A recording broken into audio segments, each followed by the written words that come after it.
বেলারুশের সঙ্গে যৌথ সামরিক মহড়ায় শব্দের 9 গুণ দ্রুতগতির হাইপারসনিক ক্রুজ ক্ষেপণাস্ত্র ছুড়ে শক্তি প্রদর্শন করেছে রাশিয়া। রোববার রাশিয়ায় প্রতিরক্ষা মন্ত্রণালয় এই খবর নিশ্চিত করে জানায়, মহড়ায় সুখোই Su-34 সুপারসনিক যুদ্ধ বিমানগুলো লক্ষ্যস্থলে আঘাত হেনেছে।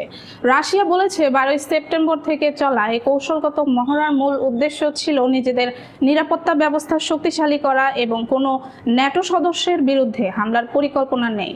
তবে সাম্প্রতিক সময়ে পোল্যান্ডের রুশ ড্রোন অনুপ্রবেশের ঘটনায় পশ্চিমা সামরিক জোট ইস্টার্ন সেন্ট্রি নামের মহড়া ঘোষণা করেছে। রয়টার্স জানায়, রাশিয়া জাইরকন ক্ষেপণাস্ত্রের একটি ভিডিও প্রকাশ করেছে, যেখানে উত্তরাঞ্চলীয় নৌবহরের অ্যাডমিরাল গোলোভকোভ ফ্রিগেট থেকে ক্ষেপণাস্ত্রটি ছোড়া হয়। ভিডিওতে ক্ষেপণাস্ত্রটি উপরের দিকে দ্রুত উড্ডয়ন করে এবং সঠিকভাবে লক্ষ্যবস্তুতে আঘাত হানে। মন্ত্রণালয় বলছে, বাস্তব সময়ে পাওয়া তথ্য অনুযায়ী ক্ষেপণাস্ত্রের আঘাতে লক্ষ্য সম্পূর্ণ ধ্বংস হয়েছে।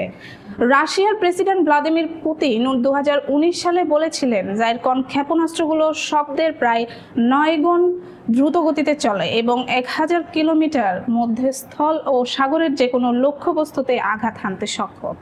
এই ক্ষেপণাস্ত্রের পাল্লা 400 থেকে 1000 কিলোমিটার এবং এতে 300 থেকে 400 কেজি পর্যন্ত বিস্ফোরক থাকতে পারে। এই সামরিক মহড়ার মধ্য দিয়ে রাশিয়া তাদের সামরিক ক্ষমতা এবং আধুনিকায়নের ইঙ্গিত দিয়েছে, যা আন্তর্জাতিক মঞ্চে তাদের প্রভাব বাড়াতে সাহায্য করছে।